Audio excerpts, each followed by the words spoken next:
Assalamualaikum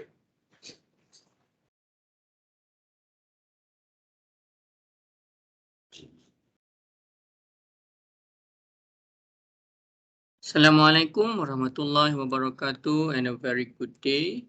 So today for the courses of MME6174 Design for Manufacturing and Assembly DFMA, we will discuss about the electrical connections and wire harness assembly.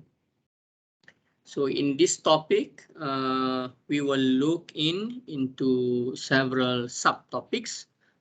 Which are first the wire or cable harness assembly. Then we will look on the types of electrical connections.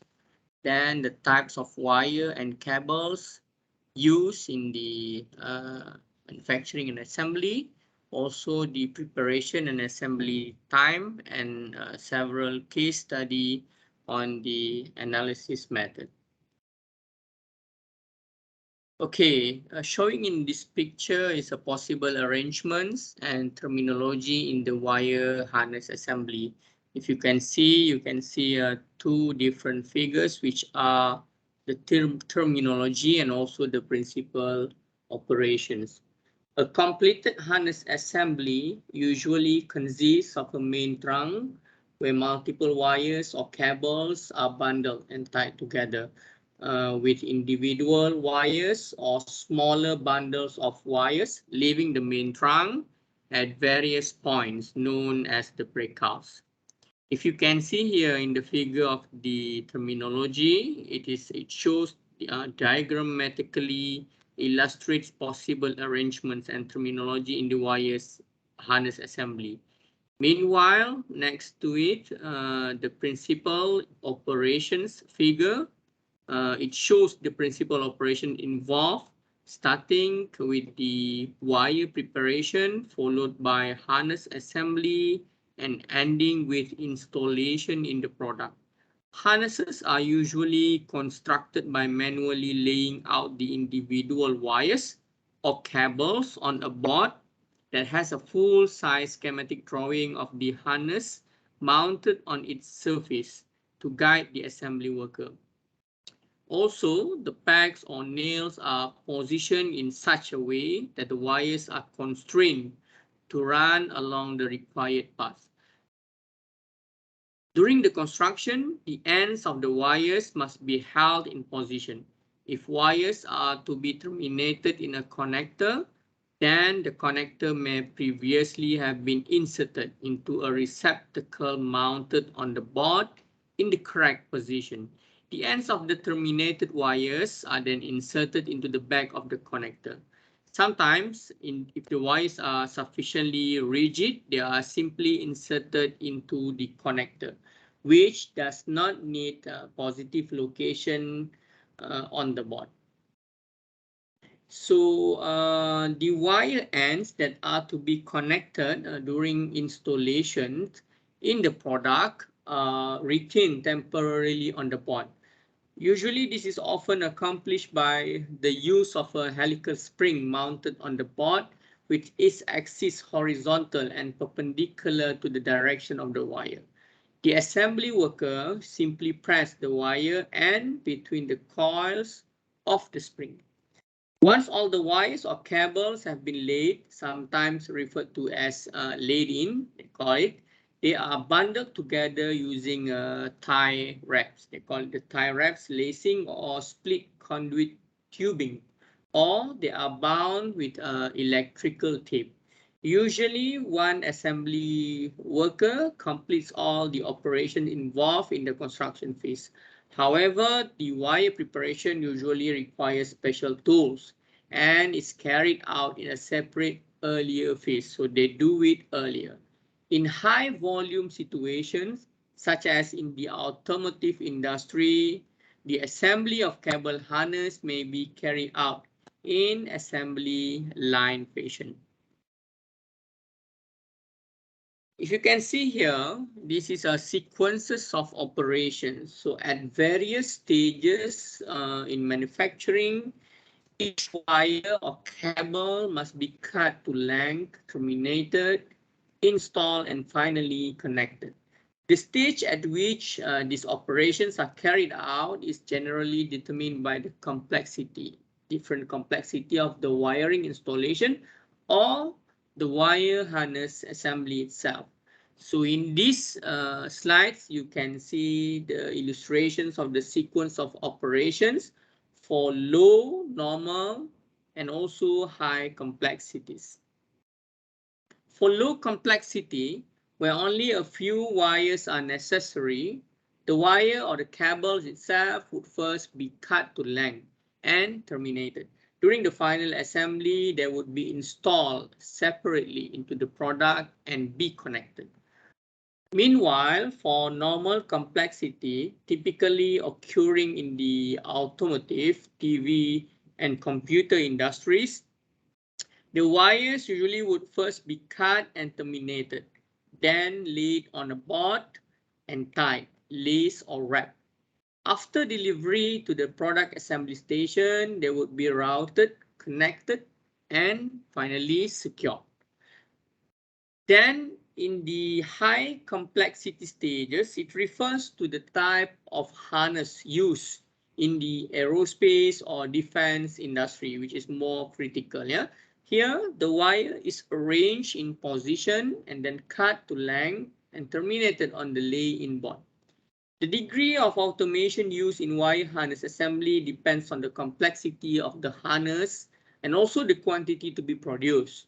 However, automation is generally restricted to wire or cable preparation. Fully automatic machines are available that cut the wire to length and then strip and terminate both ends.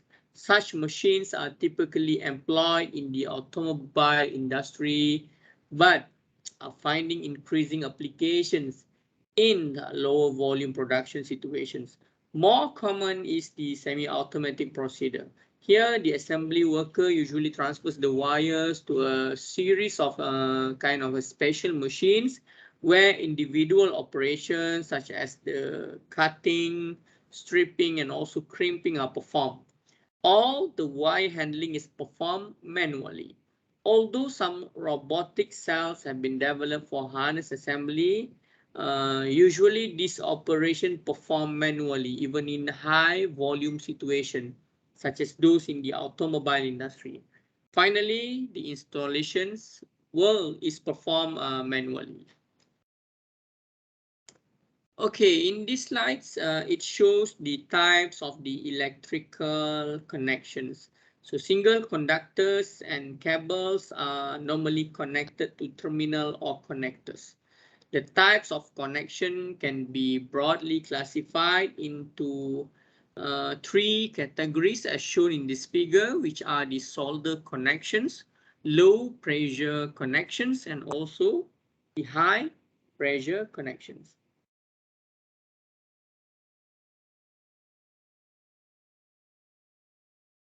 Okay, in the solder connections, although relatively expensive, soldering is one of the most versatile and reliable methods of joining wires to pins, terminals, and so on. And the main function of soldered wire connections is to provide a mechanical joint and an electrically conductive path. So that is the main function, which is to provide a mechanical joint and an electrically conductive path. So wires may be secured mechanically to terminals prior to soldering, depending on the criticality of the connections itself. Mechanically secured soldered wires involve additional assembly time because the assembly worker needs to acquire a hand tool, moving the tool to the wire, secure the wire to the terminal, and also put aside the tool in addition to the subsequent soldering operation. So a long nose plier is often used for temporarily securing wires, which are wrapped 180 degrees in electronic wiring. For full mechanical security, a 360 wrap can also be used. Yeah. So when mechanical strength requirements are not important, wires can be soldered without prior securing.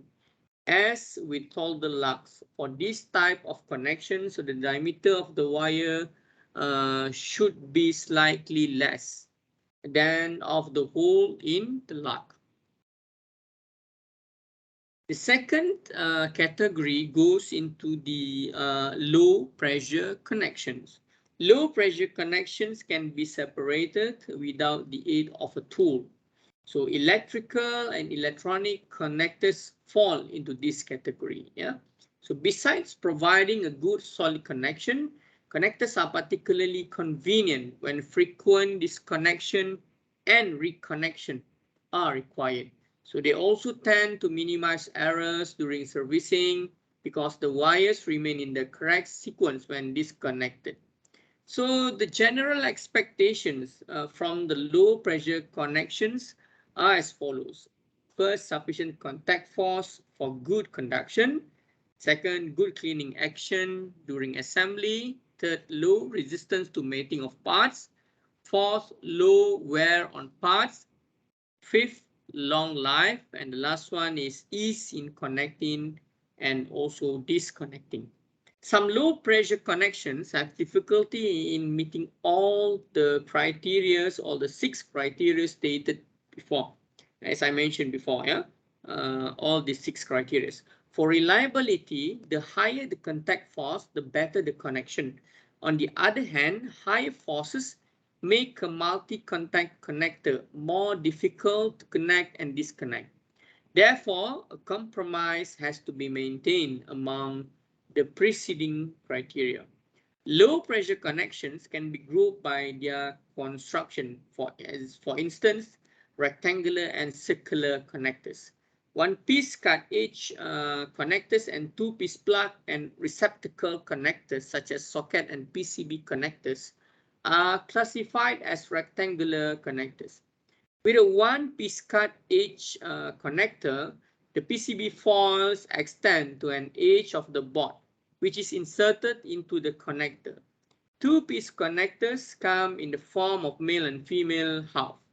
The male half consists of pins of male contacts, and the female part consists of sockets, female contacts. Okay, so these are a few examples. Yeah, so rectangular and circular connectors have a variety of contact styles, and the frequency of mating suggests the types of contact to be used. The contacts can be machine or stamp, and they come in many shapes and sizes. Figures here shows the pin and socket contacts, a combination which is commonly used because of its low cost and ready availability. The disadvantages of these types of contacts are high insertion forces and susceptibility to damage. Other types of contacts include blade and fork contacts and also below contacts. Some high price system can provide as many as 100,000 high compliance contacts without failure.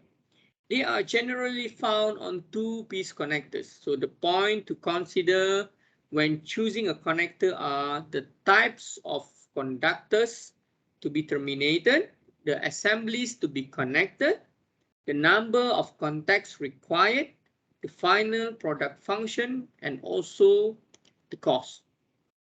So there are 3 methods used to connect wires to the connector contacts. In the first method, the pins or sockets could be crimped onto wires and then poked into the connector body with a cylindrical shaped hand tool. The second method involves soldering the wires to the contacts. Soldering generally requires a skilled worker and has a high labor cost. The third method is the insulation displacement technique, where the insulation of the wire is pierced and displaced from the conductor. So the conductor is then forced into the U-shaped contact in one operation, greatly reducing the time needed to connect a wire to the contact. This method is explained when we consider multi-wire flat cables that are terminated by insulation displacement. So in this figure also, we can see a coupling devices used on the circular and also rectangular connectors such as the screw thread, bayonet, spring clip, friction, latch or snap-on, and also screws. Okay, the cable connectors that are used for high frequency signals must be positively and firmly coupled. Coupling devices for both male and female connectors have been designed for use in application when there is not enough access space to turn a coupling nut as shown in this figure. So other considerations involve the ability of the connector to stay coupled during shock and vibration conditions, and also to resist deterioration when used in a variety of environments. So the commonly used methods of coupling circular connectors are screw thread, push on or friction type, and also the bayonet devices. So the coupling devices used on rectangular connectors are latches or snap-on clips, locking clips, spring clips, or also screws as shown in this figure. So again, I would like to highlight that the points to consider when choosing a connector are: first, the type of conductors to be terminated, assemblies to be connected, number of contacts required, final product function, and lastly, the cost. Then we take a look on the high pressure connections. So the high pressure connection is one that requires a tool to create a metal-to-metal contact under pressure and or plastic deformation. So the most commonly used methods under this category are wire wrap, crimp, and screw connections. Other methods are such as the ultrasonic welding, riveting, and so on. So wire wrap is the most reliable method for making point-to-point electrical connections between wires and terminals. It consists of wrapping the bare end of an insulated solid wire in a helix tightly around a long terminal post having a square or rectangular cross section as shown in this figure. So the resulting high pressure metal to metal contacts produce a gas tight connection that has a large contact area with low resistance. With time, the molecules of the post and wire start to diffuse at the joint, and the bond strength of the joint increases to nearly that of a welded joint. Stranded wire cannot be used for this joining method. Wire wrap can be performed manually using a pneumatic or electric powered rotary tool. Alternatively, semi-automatic or automatic methods are also available. Yeah. So in this figure, it shows the standard wire wrap connection. So what is a crimp terminal? Yeah, a crimp terminal is a permanent connection. Yeah, a crimp terminal is a permanent connection and is used to connect individual wires to a terminal block with the use of screws, or it can be inserted into a connector block. Crimping can be done with hand tools or by machines. So during crimping, pressure is applied to compress the terminal onto the wire to a critical depth. This depth is different for every terminal size and also the wire gauge. Two common configurations of the crimped terminal are the ring tongue and also the fork tongue styles as shown in this figure. Yeah. So the fork tongue style can be connected and disconnected quickly and is used where mechanical security is not a major requirement. Meanwhile, for the screw connection, I think everybody's familiar with it. Probably the oldest type of mechanical connection involve screwing down a metal screw or nut and clamping the wire under the screw head or nut. So the wire is usually wrapped one turn around the screw or screwed post in a clockwise direction, as shown in this figure. So this method is particularly advantageous where field installation requires fast and also simple connections. However, the screw connections may deteriorate under conditions of corrosion or severe vibration, and they have voltage and electrical frequency limitations. Terminal blocks with screws attached to each connecting point and separated by insulated partitions are used to connect discrete wires. So the wires may be connected directly onto the terminal block using the bare wire ends, or the wires may be provided with lugs. So the type of lug may influence the assembly time. For example, you can see here the use of ring lugs would require the operator to totally unscrew the connecting points, whereas the fork lugs eliminate this requirement as shown in this figure. Okay, let us take a look to the next subtopic, which is the types of wire and cables. What is a wire? So wire conductors are used to interconnect electrical and electronic systems to transmit current or signal and are selected for their current carrying capacity, mechanical strength, type of insulation, and also the cost. Meanwhile, cables generally consist of two or more conductors within a common covering and are terminated by one or more connectors. Proper matching of the connector and cable is crucial in order to ensure reliable field performance. Electrical conductors that are commonly used include single, solid or stranded wire, twisted pair and trio, multi-conductor cables, coaxial cable, ribbon cable, and also the flexible flat cable. Soft anneal copper is normally used for wires because of its high conductivity, ductility, and also solderability. Okay, solid wires does not possess the flexibility characteristics, to the fatigue life or stranded or the fatigue life of stranded wire and tends to fracture even under mild flexing. So solid wire may be used for such applications such as for the jumpers on printed circuit boards, PCB, where the leads are fixed securely and not subjected to vibration. The advantages of solid wires are their rigidity as well as efficiency at high frequencies. Solid and stranded wire is commonly designated by the American wire gauge or the AWG number. The diameter of the wire in mils, thousandths of an inch, or cross section in circular mils, square of diameter expressed in mils. Okay. Then we take a look on what is a twisted pair, or they call it a trio wire. A twisted pair consists of two stranded conductor insulated wires twisted together.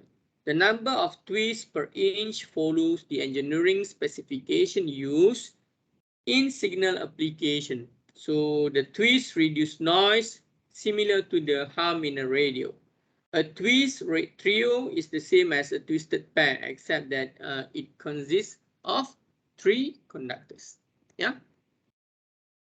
A multi-conductor cables consists of two or more color-coded rubber or PVC insulated conductors. Hemp cord may be used as a filler to add strength. The outer insulation or covering is usually made of neoprene rubber or PVC. So cable of this type is used to carry power from a source to the required areas within the unit or the system. The coaxial cable. So the coaxial cable is used in radio frequency circuits where the distributed capacity must be constant over the length of the cable. It consists of an insulated length of conductor enclosed in a conductive envelope of braided wire shield and an outer insulating jacket isolating the shield from ground.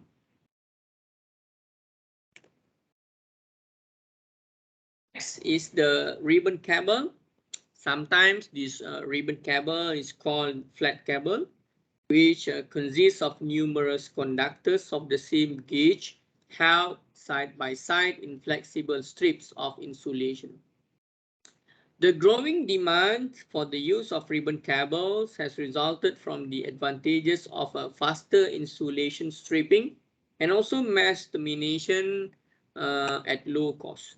Mass termination is the process of simultaneously connecting a number of conductors to the same number of U contacts of the connectors. During termination, using either manual or automatic equipment, the U contact displaces the insulation and each conductor is then forced and wedged within a U contact. The result is a high pressure, gas tight, solderless connection. It can be placed in a narrow rectangular openings and used where great flexibility in one place is needed and very important. Wiring errors are eliminated and the harness assembly characteristic for conveying high-speed digital signals and a more precise and fixed capacitance between conductors. So these characteristics are maintained in service because the separation between cable conductors remains constant. Okay, let's just take a look on the preparation and also the assembly times. Yeah, in a several study regarding the preparation and assembly times, a variety of industrial time standards and published data were compared with on-site industrial studies and also the laboratory studies. So there's a lot of published data. Information also was taken from several companies. If you can see on the preparations and assembly times, during the preparations stage, it consists of works of cutting, stripping, crimping, soldering, termination and screw. During the assemble and install, it consists of works of labeling, measuring and also dressing. And at the stage of securing, it's about the cable tie, lacing, taping, sleeving, shrink tube. Yeah. So the process begins with the measure and then cutting, continue with the stripping, labeling, termination, dressing, and finally the securing. Yeah. So this is an example of how they calculate a single wire termination or terminal block manual time. You can see that the termination process consists of the wire stripping, terminal crimping, connector soldering, coaxial termination, yeah, mesh termination, also terminal screw. So the total times for cutting, stripping, labeling, terminal crimping, and also terminal screw is total up, and it's taken about 43 seconds in this example. Yeah. So if you can see here, this is also some tasks in the preparations and also as the assembly times on the assembly and installation, which involve the activities of labeling, doing the dressing and also measuring. So leveling, the average time is around 11 seconds, while dressing is 20 seconds and measuring will take around 10 seconds. So for doing the preparations, assembly and installations, there are several equipments used, such as the tube printer, the cable marker, and also the sticker tag. Besides, there is also a complete tool set, as you can see in this figure. Yeah, you can see all the tools such as the universal stripping tool, super crimping tool, insulated VDE pliers, and so on. Okay, so this is about the example on the process of securing. Yeah. So in securing, it involves about the cable tie, sleeving, and also lacing. So times for lacing a wire harness, completion of lacing terminates when end of cord is secured and trimmed. So the experimental time, they call it as a TST. The equation is equals to 11.5 plus 7.6 times NST. So NST is the number of stitches, yeah, for this securing process. Okay, So this is also another case study to show you the calculations.